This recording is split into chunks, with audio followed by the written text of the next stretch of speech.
Welcome to Locally Sourced. I'm Armanda Famiglietti. For 20 years, the Putnam County Economic Development Corporation has been bringing new business into Putnam County. And tonight I'm very happy to be joined by Jill Varricchio. She's the president of the Putnam Economic Development Corporation. Welcome, Jill. Thank you for having me. It's a pleasure. I'd like to tell you a little bit about Jill before we start.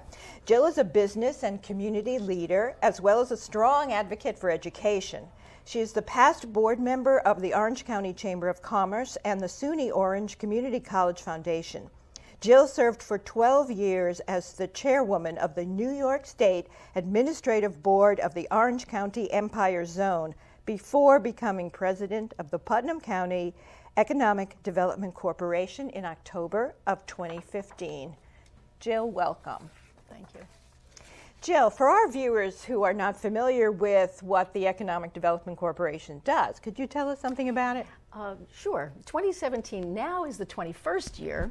As our anniversary, I'd just like to share a little bit of the history because folks here in the community might not be aware that in 1994, the Cornell Cooperative Extension had the wisdom to put together and underwritten by both the county legislative body and the organization that really steers most of this, the planning department, to really study what was going on in Putnam in terms of business development, what was going on with job retention, what's going on, period. So 2 years later, in December of 1996, they formed the 501c6, which is a membership organization. They formed the Putnam County Economic Development Corporation. And specifically, the mission, and I'm going to read it because it's very exacting, is to be the primary facilitator connecting local resources with opportunities to deliver economic development. We work to cultivate and expand existing businesses and promote commercial real estate in order to attract new business. We advocate for development among the municipalities and planning boards to ensure the growth of Putnam County's tax base. We educate and assist local nonprofits, small businesses, municipalities, and remind them of the incentive and grant programs that are available from New York State, the various utility companies, and other funding sources. So our ultimate goal is to strive for balanced growth and thoughtful economic development throughout Putnam as we meet the needs of the municipalities and the community. So there's quite a broad audience. We get our funding from both, because the county all these years has supported, so we've been getting at least $100,000 a year to be used, to be applied, as well as a 501c6 as a membership organization. What we do is seek member investors. So our member investors align themselves with really what goes on with economic development. They're the professionals, they're the contractors, they're the bankers. You think about opening a business, establishing yourself. What businesses would benefit and have as a stream of revenue the services they could deliver to those businesses? So we ultimately try to attract and tell people we're here, become an investor, and we can support and share some information along the way. So tell me, why is having an Economic Development Corporation important to Putnam County? Well, there's a couple of obvious ones, I think. Again, we strive to strengthen the county's tax base by bringing in businesses and ultimately jobs. And I do have a report. The organization 3 years ago invested in having both the County Department of Finance and the Real Property Office come together with EDC, and we created a report that speaks to the impact, the positive impact that commercial businesses have. And at the end, the summary is that the commercial taxpayers of Putnam County represent 5% of all the parcels and pay about 14% of the total taxes. I like to tell folks, what happens is if you live here, and people talk to me about the taxes, if you live here and pay $1 in tax to your municipality, it costs the municipality about $1.29 to deliver services to you, the homeowner. If you're a business and you come to Putnam and you pay your dollar, it costs the municipality about 58 cents to deliver the type of services needed to keep the business in operation. So when you look at the math, you certainly can see how persuasive it is to understand the value of bringing in business to the county. So that's part of the rationale as to why encouraging and motivating and getting folks on the outside, and I say out of the area, to understand the value of what's here in Putnam. You're right. So, in other words, the more commercial businesses we can bring in, the lesser our tax burden on the residents? Yes. Is that what you're saying? Yes. Because I've lived here for, nearly 20 years, and my taxes have only gone up. Is there a point where there'll be enough commercial business coming in that my taxes will start to go down? It could. And again, I could share this document with you. Is it on your website? I'm not sure if this one is. We just put this summary together. We have a very in-depth one that we do use. I've talked to every municipality over the past year. I've gone and made presentations to Putnam County. In Putnam County. And every one of their elected official committees, they have this information, they understand this information, and here you can see the breakdown of the number of parcels, residential versus commercial. So they're aware of what needs to be done, because in the state of New York, home rule is a very popular way, and home rule means that, and you hear it, you see it when you see your weekly papers, people want what they want here, and to make certain that we bring in the right opportunity where they'll be welcomed is very important. The last thing you need is some entity that's coming in, a business that wants to move in and the community is opposed to it. The balance in the discussion is very vital. So to reduce your taxes, I would say, yeah, more business would definitely be helpful. So as part of what your organization does, and I guess it's a government agency, is that how I should refer to it? Well, it's a 501c6. That means it's a public-private entity. It's a not-for-profit. We're not a charity, which means if you membership is a membership, like a chamber of commerce or an association. But we advocate and market the county, the assets that are here out of the area primarily. Because I'm new, I've been here less than 2 years, part of what I needed to do, and I am, is really knowing the community and getting familiar with what's here in terms of assets, personalities. Right. Some communities are more open, some want, like Putnam Valley is forever, let me interrupt you just for a second. Sure. Because the reason I asked that question is your website is .gov. Oh, interesting. Okay.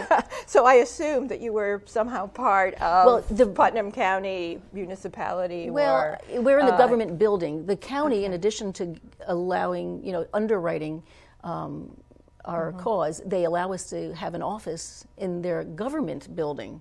So we're at 40 Glenida, 3rd floor, if you'd like to come visit. Okay. But maybe that's why it has the .gov. I guess that's an invitation for anyone, right? Everybody, just give me a call. Sure. All right, that's great. So let's say that you're trying to attract a business to Putnam County. What are the selling points? What would you say we offer here in Putnam County? I know, like you said before, there are a lot of obvious the Hudson Valley, because what we have to remember in our community is that we're part of a whole. The Hudson Valley itself, when someone's looking to relocate from another part of the country, they're looking at the whole of Hudson Valley. They're not necessarily coming to Putnam because it's just there. So when we look at what's here, we like to talk in terms of what the assets are generally. So you got the rail, you got the river, you got the roadway, nearby runways, and for Putnam, we've got the reservoirs, we've got the rail trails, and I like to say we have remarkable people. But it's mostly location, location, location. What's happening now in the world at large, and I talked earlier about this, the disruptors, when people are looking to come here, they have to come for a reason.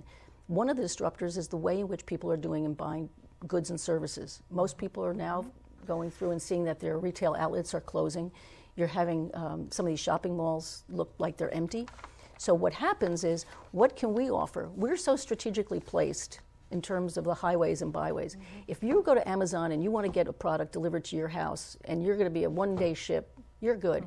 But if you're going to be if it's going to be a 5-day ship, chances are you're not going to order, or you'll go somewhere else. So what happens is that these suppliers who are doing the warehouses and doing the logistics, they know where their markets are. So to be in the Northeast where there's a concentrated area of and dense people making purchases, what can we do to make certain we're nearby with a one-day ship, which means it's a warehouse, it could be a refrigerated warehouse, it could have pick, pack, and ship operators, it could have even robotics instead of people in the workforce. So why people come here? It depends on what they are doing with their own businesses. So the smart business owners who are of size or substance, we get site selectors calling a few times a week. We're looking for. So we make a match by really reaching out to the hardworking commercial brokers who are representing the landowners. We've got lots and lots of office space. We've got over 300,000 square feet of office space here. So depending on what we're trying to do, why would they come here? Maybe they're a medical supply, maybe they're a medical manufacturer, maybe they want to be near the hospital. HealthQuest, award-winning facility. So the way in which they look at what's here, plus you already have a labor force that's well educated, maybe we can convince people to not commute out of the area that live here and stay and work in a job that would be meaningful for them. The commuters in this community, there's only 100,000 people that live here, 40,000 leave a day to work somewhere else. They're a well-educated group. They've got, most of them, over 90%, have at least 2 to 4 years college degree, and they come home and they do whatever they do in their leisure time activity. But if we can attract businesses to come here and also offer the type of opportunities that would consider people working here that live here, it would be a plus or a win-win. Now, I know you've only been here about 18, 19 months, right? As the president, and the organization's been around for 21 years. Right. So don't go back too far, but tell me about average, how many businesses does this organization attract every year? Well, here's how it works from my experience. Okay, you were telling me that it's a long process. So. Well, the process is long because we have a couple of natural constraints that occur. You have the public side, you've got the rationale, pending on what they're doing with a piece of land. If they're putting a shovel in the ground, that'll take a longer period of time than moving into a building that needs to be refurbished. So there's two different ways. But the numbers, for instance, in tracking the commercial transactions from last year, in 2016, there were 40 transactions, commercial, and it was an equivalent of 39.3 million in value.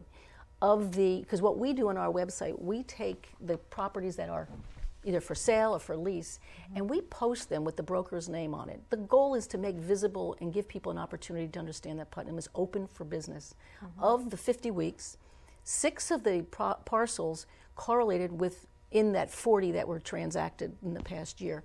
I personally have worked with about 26 different companies of varying sizes and industries. Much of what I do is educate and get people involved, depending on where they and how they come into the system.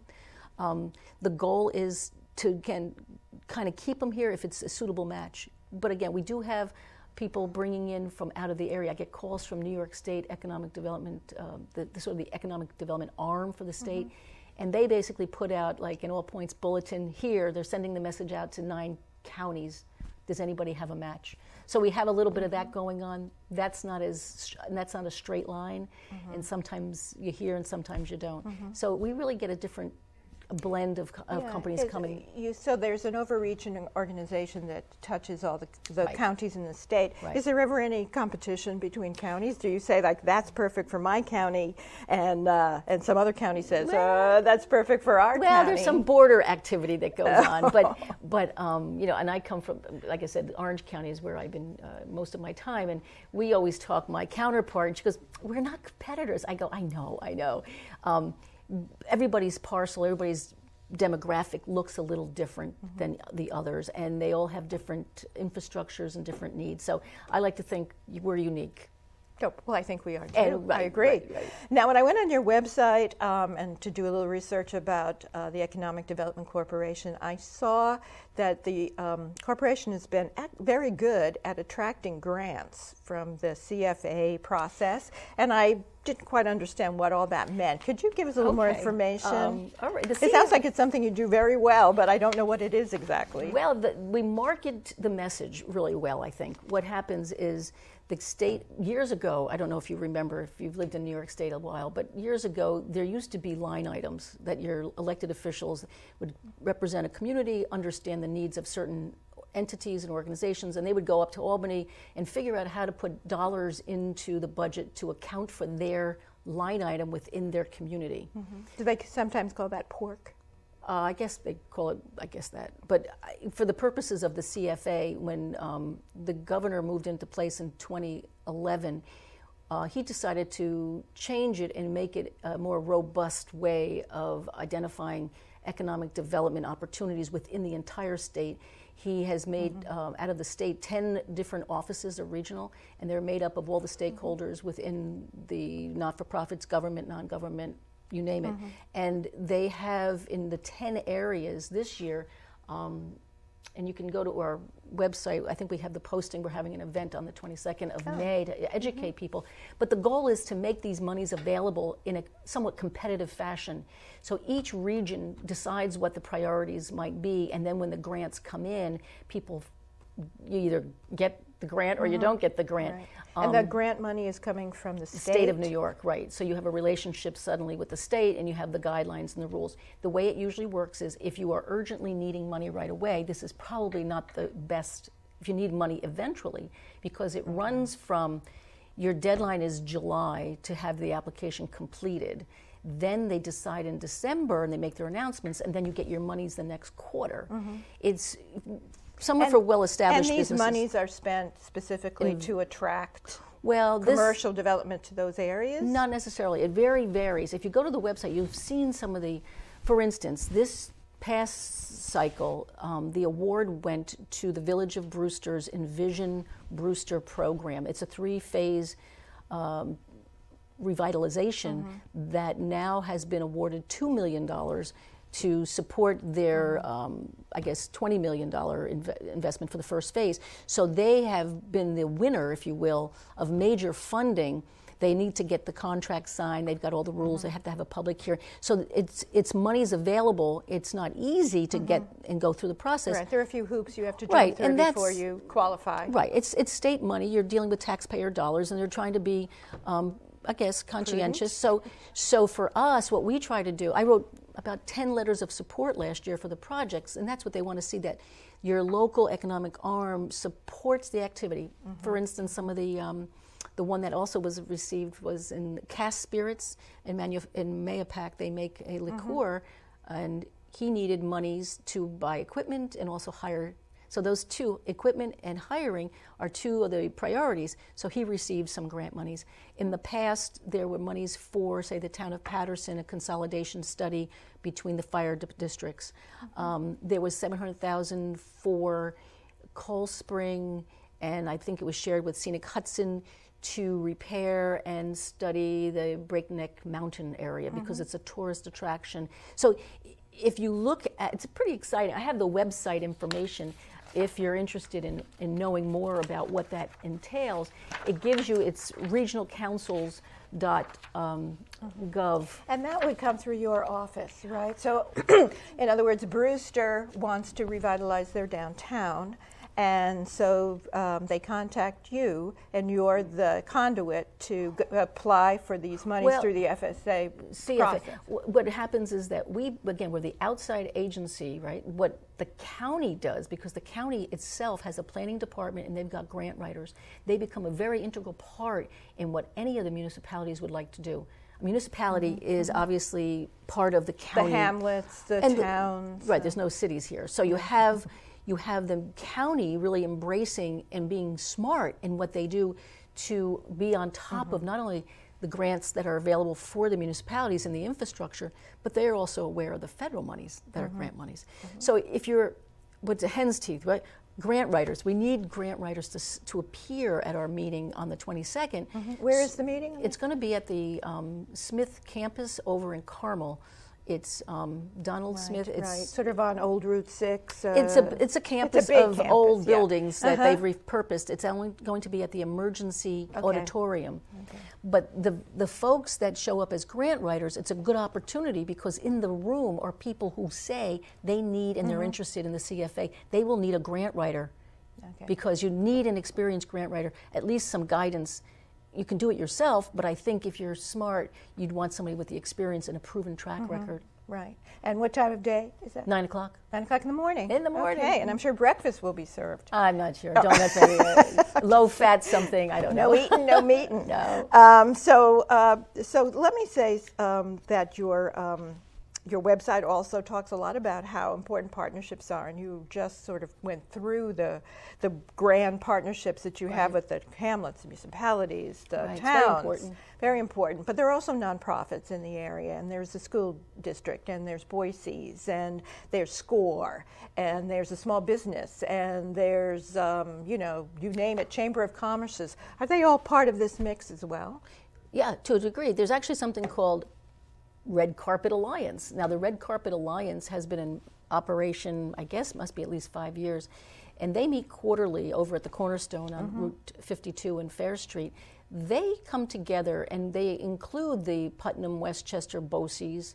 They include the New York State Department of Labor, the workforce entity that handles and does job analysis and exit interviews and really gets a lot of people who are looking for employment up and running.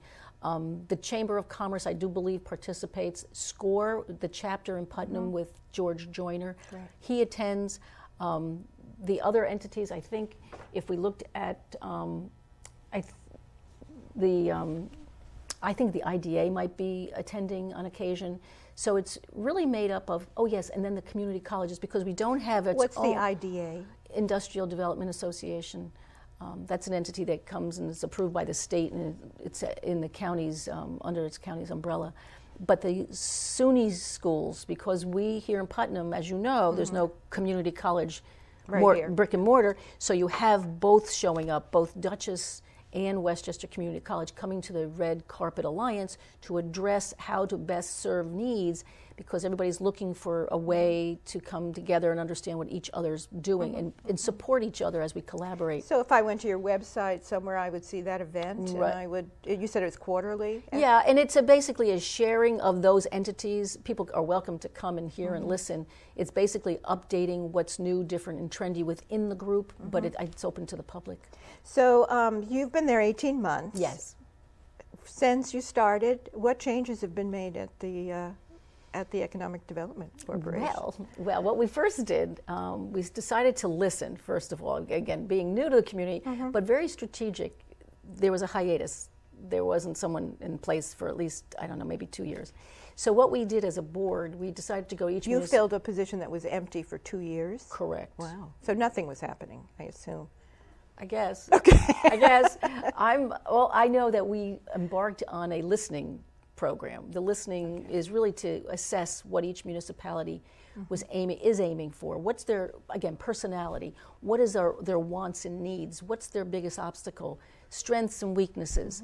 So in the entire year, by the time we wrapped up, we were able to go to every municipality and figure out for our own marketing purposes where and what would be a good match. That was the beginning. The other part of it, I took the opportunity to create a committee, a standing committee that occurs every month. It's called the Alliance for Balanced Growth. And what we do there is identify people who are interested in land use issues. And we've come up with a couple of innovations. And as well, we have guest speakers that talk on trends and topics that are pertinent to everybody. Is that a committee that any resident of Putnam County could join, or you have to be invited? Or? No, it would bore you to tears if you don't know what you're getting into. It might not bore me. I find it so fascinating. Then you should come. Well, currently we're working on a task force of identifying within the county all the parcels that are commercially owned, and asking people if they're interested in having our committee review the property to see where it could go if it were to be developed. Again, people are volunteering, and the committee is made up of professionals. So if you had to buy that service, it would be pretty, I think, a great investment. But for the purposes of looking at what might be available in certain communities, we're trying to identify ways to get parcels moved and ready that might not have been considered. So trying to bring a little innovation to the table, trying to make something interesting. And again, the guest speakers, like last month I had the DEP, New York City, the watershed, people talk about that. He made a great presentation. I had Light Tower, who spoke on broadband issues in the area. Again, everything has to be Putnam focused. I even brought a fella in who talked about an alternative solution for sewer and septic, which looks like organic, natural. Again, things that people who are building here find important as we move forward. And I even brought a franchise expert, talk about why and what's in trend now. In short, it's the animals, it's the children, and it's personal care services, which is what's popular. So we do a couple of things, hopefully getting some excitement that we're open, we want to do things here. Well, it's a very exciting community. I think there's so many resources here. I know just from working, or I should say volunteering here at Comcast, and being able to hear so many groups come in and talk about how excited they are about this community. It's the residents here, and maybe this is also one of your selling points, are very volunteer oriented, and they really want to get out there and make it a better community all the time. So we only have a few more minutes left. I know, it goes quickly. So I just wanted to ask you, first of all, just to follow up on those meetings. It's once a month. Once a month at? Second Friday. The second Friday of My every office. month. At your office? Well, yeah, I'm near a boardroom. 40 Glenida. Right, I'm near a boardroom, so I use that space. Okay, all right, and that's on your website as well? Yeah. So just as we're going to wrap up, what would be your message to Putnam County residents and to prospective companies, organizations to come in? There are a lot of vacant buildings. I see more and more, definitely in Carmel. What's your message to make us feel better about that? If I were a resident here, I mean, depending on where you are as you listen to the message, if you're a resident with a hope and a dream and you really want to start your own business, there's ways of doing that. You've got many entities here to support you taking that next step. You've got, and I can name 3, you've got the SCORE, they can guide you. You have the Chambers of Commerce. You have lots of options if you want to open a franchise. There's people to help you through that. So the business that's here can exist. If you want to find a space, there's lots of great brokers that can guide you and help you. They're very seasoned, the ones that are here. And in terms of a business, if you're expanding or growing, use the services that are here. There are people here to help you. That is the point. Rely on them. You know what? Our time's up. There you go. Can you believe it? So I just want to say thank you so much for coming. Thank you for the work that you do and your organization does. Thanks. And I would just tell everyone you should really go to the website, get more information, become involved. It sounds like there are a lot of people, or just call you, right. And of course I want to thank the wonderful volunteer crew at Locally Sourced and Comcast. And till next time.